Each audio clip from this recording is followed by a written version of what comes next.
Used to spend my nights at a barroom. Liquor was the only love I known.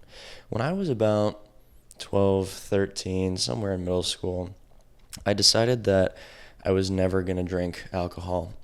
Before that, I thought maybe I would be like the rest of my family and drink socially, or whatever they say. In that 12 to 13 age range, it sounds kind of funny because, you can't attribute much knowledge and experience to a 12 or 13-year-old. But in my life by that point, I had experienced the culture plenty. My whole family drank, drunk, whatever the word is, my whole life. They still do. I would say as everyone's gotten older, it's gotten a little bit more tame. But it used to be just the thing to do. If it's dinner, we're going somewhere, the adults get the adult beverage and the kids sit there wondering what the hell is an adult beverage. And then you see people change a little bit. You see the arguments get a little bit more hateful. You see the personality that you're so familiar with of the people that you've grown up around change for the evening. And it becomes a little bit confusing. So again, by that 12 to 13 age range, I had already experienced what that is, and I don't think I liked it. It didn't seem to make a lot of sense to me, and it really made me wonder why it was such a go-to. Why was this state of change that you could find in a drink so attractive to people? Is it just the thing you're supposed to do? Is it something that people are doing because they're in pain and they want to change? Does it make you feel funny? Does it take away your problems for a little while? What exactly is it? And these were the things that would constantly be going through my mind. And I've always been the kind of person to where I don't want to experience a version of myself that I like better for a very short amount of time, but then my default is someone that I don't like in myself. That never seemed very attractive to me. And so I've always wanted to be really funny and have a great time and have that be accessible always. I don't want to find that through a drink. People talk about the social lubrication where you could just go talk to anybody. It kind of brings down the walls of nervousness and whatever resistance there is to interacting with other people. Bullshit. I want to be able to interact with people and be socially fluent at a baseline. So why would I want to have to purchase a ridiculously expensive drink or have 20 cheap ones? I don't know the numbers, you guys. But look, why would I want to do that to achieve a version of myself that I would like, but I also feel is possible? It's very approachable and achievable if I'm willing to put in a little bit more work. And I'm pretty sure that our good buddy science says that alcohol is pretty freaking bad for your body. So by this time in my life in good old middle school, I had a couple friends of mine that we would talk about these things quite a bit. And it felt like a very formative decision to make. And it felt like the right one. So I said, yeah, I'm just not going to drink. That's not going to be me. And when you say that as a 12-year-old to somebody who plenty drinks and is plenty in that culture and is well past 21, my God, what an old person, 21. Being 25, it's pretty funny to think about that perception of age. When I was 12, everyone's going to tell you that, well, no, that'll change. And I had so many conversations. I remember one in specific. It's kind of a family friend. And I said, yeah, I'm not going to drink alcohol. And I get the classic, oh, well, just wait. Just wait until you're 21. You're going to want to drink. And in that moment, there was almost a rebellious kind of reaction in my mind, I would say. But it came with some fear because in that point I knew that I knew myself. I had pretty damn good self-awareness. I had spent my whole life up to that point damn near studying myself, my own mind, my own motives, what my future is going to look like. So I knew myself, but here was this person older than me with more life experience essentially challenging that of me. And, I can't say that I was some refined philosopher back then, definitely not even now, but I still had this understanding of who I was with a need to explore what were they prescribing to me here? What exactly is it that they're telling me is going to happen? Because if I'm going to be the person that drinks alcohol at 21 and I'm looking forward 8 or 9 years from a 12 to 13-year-old, I'm thinking, what's actually going to happen? And this was scary to me. It was really, really scary to reflect on, again, this prescription that this other person gave me of who I'm going to be, what I'm going to do, when presently, at that point, I'm thinking there's no way. Because today, I'm definitely not going to do that and absolutely don't agree with you. Tomorrow, I know for a fact that my conversation with today and tomorrow's self is a closed loop. That's not going to change. So what is going to happen? Am I going to talk to somebody and they're going to influence me and they're going to change my mind? What I realized is that the only experience you will ever have in time passing is the day that you're in and the trip to tomorrow. That's it. So I figured out that, this closed loop that I have where I know who I am today, I know that's not going to go away tomorrow. I'll never have to comprehend or take on the stress of any larger timeline than that, ever. So from today to tomorrow, I'm certain of this decision to not drink. Same's going to stand for every single day in between now and this magical day when I'm 21 that I'm supposed to want to do this absolutely stupid ass culturally concrete thing. That exploration of my mind, that realization was so powerful to me. And it produced something very, very interesting in my mind that I think I could not be more grateful for, especially after watching The Matrix last night for the first time. I built up a resistance to doing anything that somebody blatantly wants me to do against my current will to do so. So growing up in school, they always tell you, someone's going to come up to you with a bag of candy and they're going to offer it to you. You better say no to that. And I'm going, Roger that. If there's anything that I can do is say no to somebody. This is what I'm thinking growing up. And sticking to my own guns, living the kind of lifestyle that I evolved into living. No one offered me shit. And I thought it kind of went to waste because I went, man, I built up such a strong sense of self and resistance to other people's prescription of bullshit onto me. What the heck? And now I realize that has carried me to a place of peace and clarity that I don't think a lot of people get the luxury to feel. And it's all through saying no to this one cultural thing. And there's plenty of those kinds of things on my list, of course. But again, that's why this kind of decision was so formative for me. And now I have the understanding that people are just telling me who I'm going to become because they want me to become that person, to massage their fragile ego.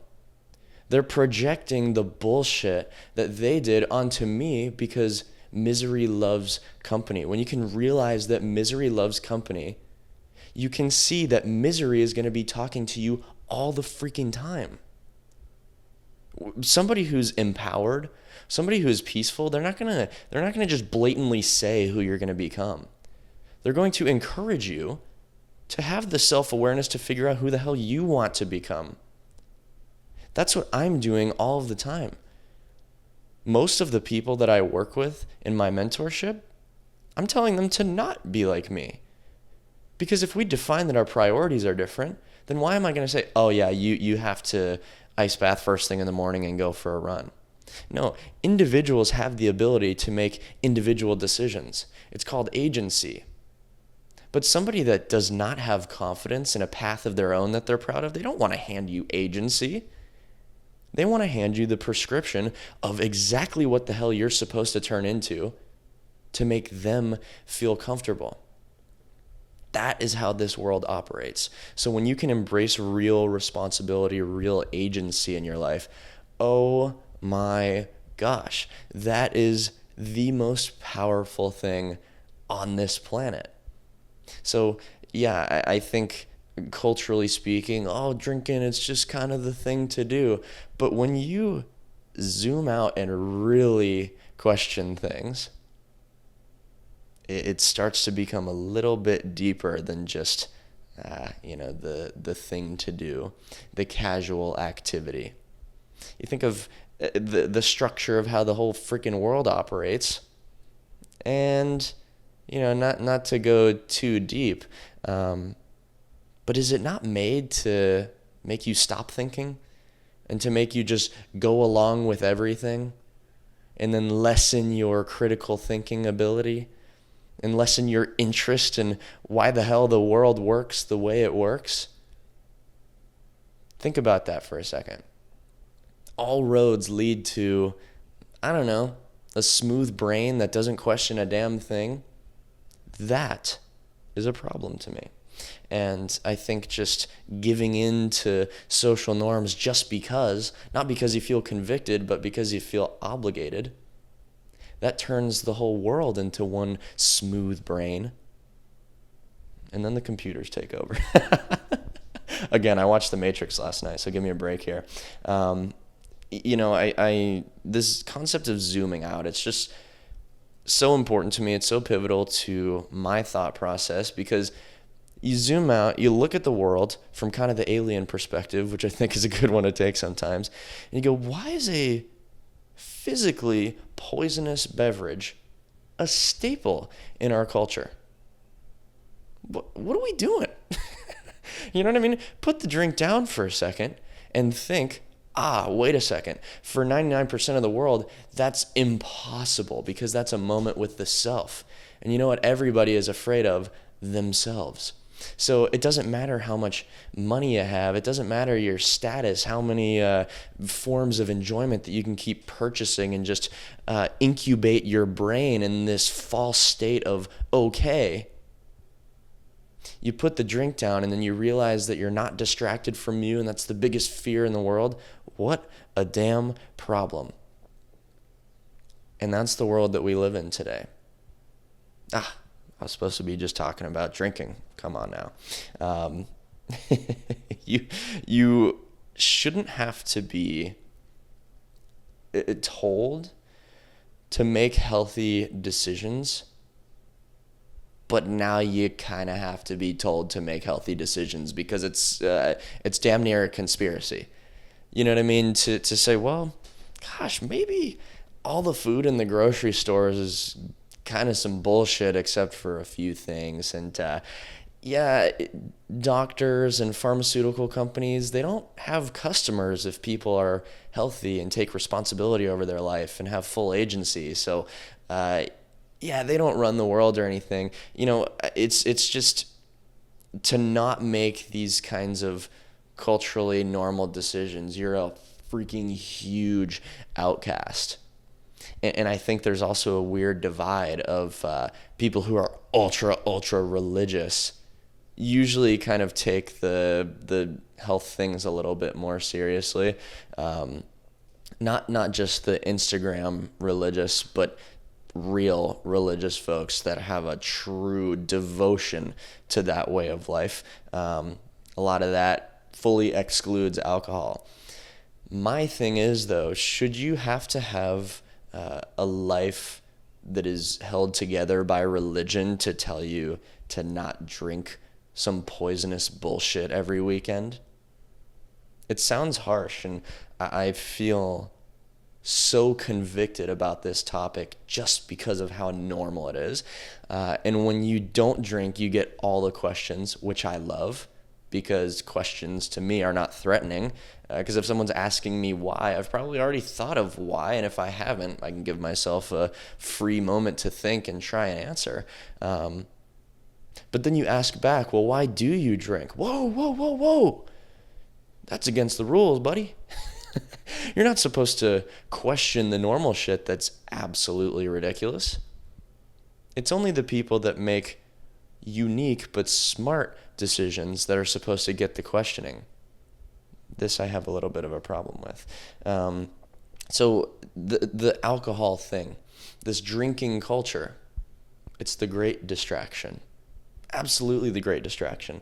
I had a friend a couple years back. We were hanging out all the time. He was in this relationship with a girl, super toxic, and he's one of those guys that is always reflecting, not out there partying, not doing all the bullshit, just with himself, trying to be super genuine, trying to do the right thing, working out, writing his ideas down, talking to his friends, building real relationships. And he was with this girl, I guess the first long-term relationship for anybody, the other person is incredibly special. And I think there was a really big sense of that with this friend of mine. And he would have these conversations, and she was very quick to throw in the towel, very quick to escape the conversation, very quick to just try and get her way. And it was a very toxic kind of thing. Was not a fan of him spending time with his friends, but would be fully free to go out, hang out with this person and that person. If he thought, maybe that's not the best people to be hanging around, he's a controlling, whatever it is, right? And I had this conversation with him because I realized how much pain he was in for such a long period of time. And I said, you know what, man? She seems like she's okay, because she is more than willing to distract herself 24/7 from the way that she's feeling about this. She's not stable. She's not being intelligent or well thought out about this situation. She's not looking out for you. She's not doing any of these things. And you think that it's no sweat off her back because she's willing to go out there and drink and hang out with these people and do whatever the hell just to keep her mind off the damn thing. And you're the sad boy. You're just sulking all the time. You're having the worst time in the world. You're so heavy. You're not having the best time with your friends because you're doing the hard work of sitting there and figuring out what the hell you think. You're trying to process. You're trying to do the right things. You're having the conversations about it. So just because she's in this false state of decent does not mean that she's in the right, does not mean that she's okay. But she's not willing to even look in the mirror because that is going to be an ugly reflection to take a look at. And, it's this story of anybody that wants to do the right thing or be a great person, you get all the responsibility along with it too. And I wouldn't say it's a light load to carry, but it's the most meaningful one to carry. And this is the constant reminder of any form of swimming against the current that is the world. And to be undistracted is such a powerful thing, but nobody does it. So when you are fully undistracted and you are doing that heavy ass work on yourself and you see the whole world out there just having a good old time and you feel guilty for not having that same good time, and the people having that good time will purposefully make you feel guilty about it because they're going, what are you doing? You know what I mean? You can't be so hard on yourself. You got to lighten up. You got to live a little.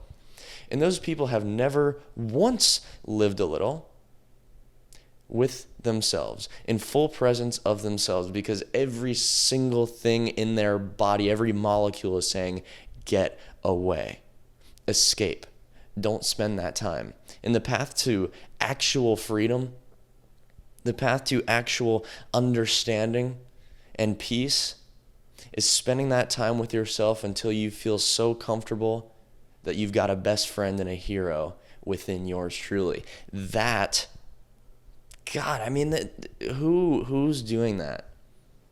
Who? I really hope it's you. I have so many notes written down here that I wanted to talk about, but I'm kind of just riffing. This is this is so much what I think of. So I'm talking about these people that are escaping and running. You know what's faster than any person's ability to run? The depth of the subconscious. Oof, what a scary one. You know, if you're standing there in the ring with the best fighter in the world, and you just keep running away from him and you jog, well, you might think that you're getting away unscathed, but one of these days you're going to get too tired and they're going to sock your freaking head off.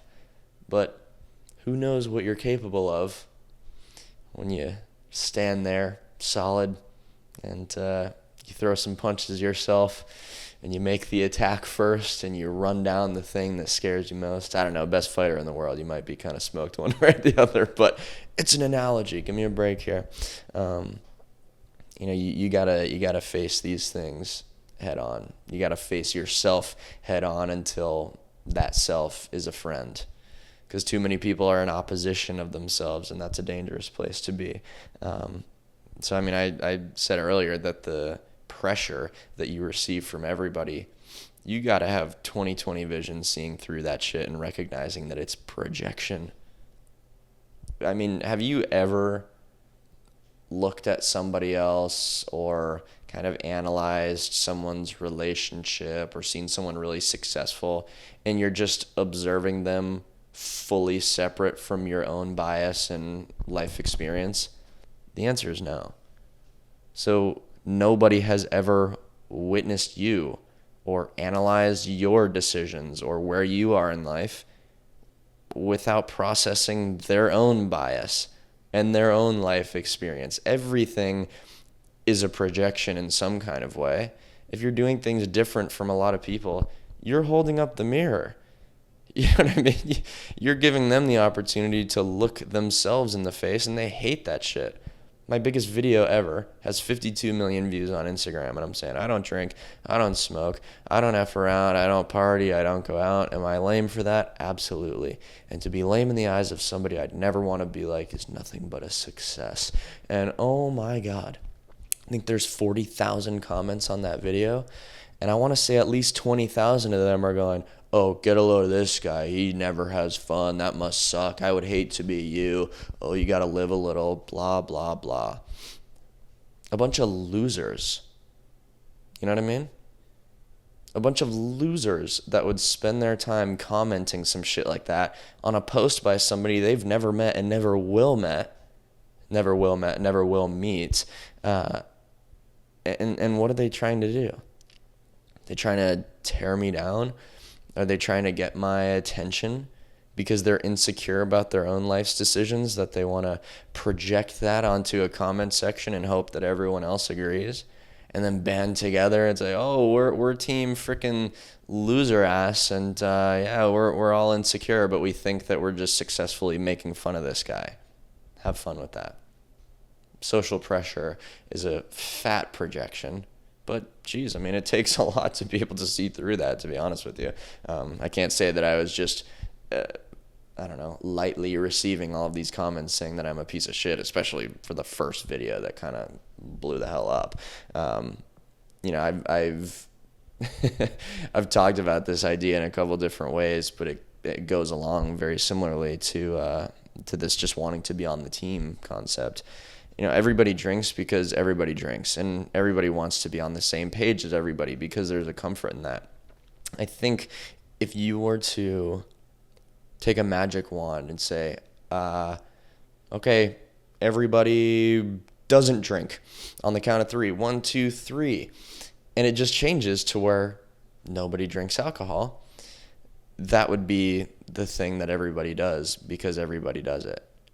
So it's not that we can't find a similar wavelength, but it just so happens that the one that is the case today is that everybody drinks. So do you just fall into that shit and waste your life being just like everybody else? Or do you kind of swim against the current in the hopes that you become a good enough swimmer to where the current changes direction and maybe you create some culture. And I think that's starting to happen today. Look at how many young people just simply don't drink and don't get involved in that bullshit because they've probably had a similar experience to me where you're watching those before you make stupid ass mistakes because of falling into that cultural norm. And, that's one of a list of a million of those decisions. So the more that you can swim against that current, you're not going to be the only one. You're giving other people permission to embrace that responsibility, and the world actually changes. You know what I mean? That's why I do what I do, because I want to be an example of something. I want to give people permission to say, oh, I'm not an idiot. I can actually make my own decisions. I don't care if it's 1,000,000 versus 1. If I have a true sense of what's right, let me hang on to the truth instead of the opinion of a bunch of insecure individuals that, yeah, feels like a majority, but it's just all one individual times 1,000,000. 1,000,000 people is not this mass organism that lives on its own. It's just a bunch of individuals that feel the same way that you do, but probably just make shittier decisions. So let's get real practical here for a second. Alcohol is bad for you. No question. You hear me? I'm no scientist, but I think plenty of scientists would agree that alcohol is not positive for your physical body. Do all of the mental gymnastics that you want. I just think that's pretty damn irrefutable. And there's a study that says that 1 drink a week for women over 55, blah blah blah. Are we for real? We're gonna cherry pick some little improvement window within the vast fields of study of human biology. We're gonna pretend because we've found this one little thing that seems to be feeding into the major bias of cultural comfort. Oh, well, it's good once a week for women over 55, so let me have 7 drinks every weekend. It just doesn't work that way. And I guarantee you that such a small percentage of people that drink alcohol even falls within that window. So, yeah, I kind of think it's wildly irrefutable that alcohol is bad for your body. So again, you can try and trick yourself, but that's the same thing as running away.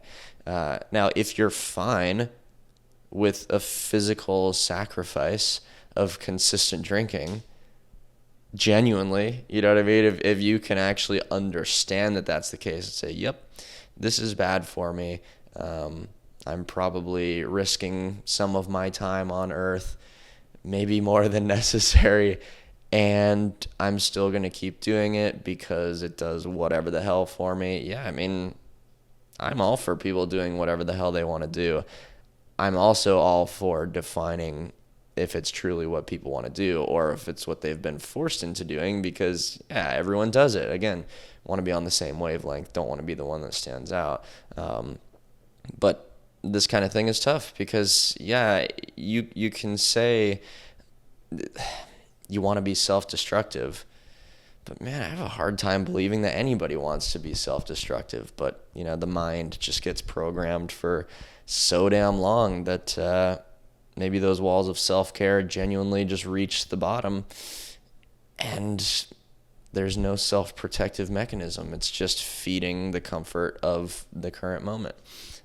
And utilizing, again, cherry-picked ass studies to say, oh, well, no, there's actually a lot of information that says it's pretty good for you. Okay. I just, those arguments are really stupid to me. I'd rather hear somebody say, yeah, of course it's bad for you, and I'm going to do it anyways because I don't like myself that much. At least it's honest, you know what I mean? Don't take it from me, though. Again, I'm no scientist. Admittedly, I haven't read those studies that I'm making fun of. I've heard enough people in pretty wide agreeance in a wide variety of fields, I suppose. You know, that it's not good, but don't take it from me. Do your research if you'd like. Question anything that you would like.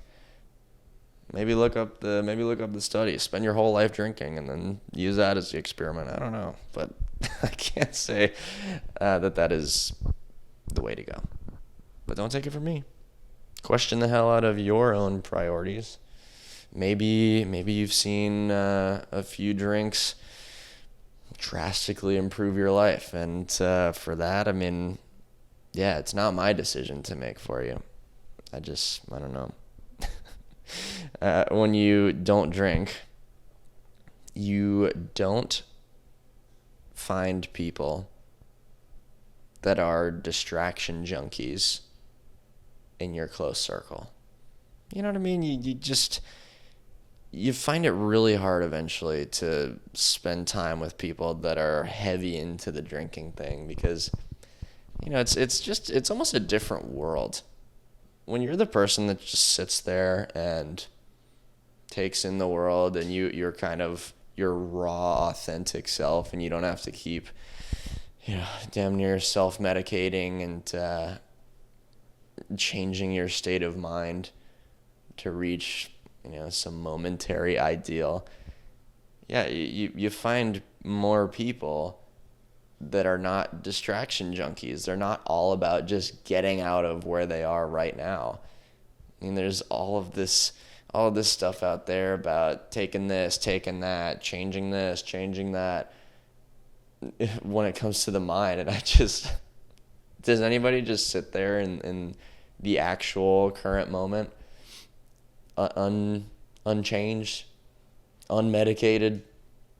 I think there's just something so strong to that, and we should probably study more of just the sitting down, staring off into the distance than always a thing to take or ingest or whatever the heck. With that, I'm tired.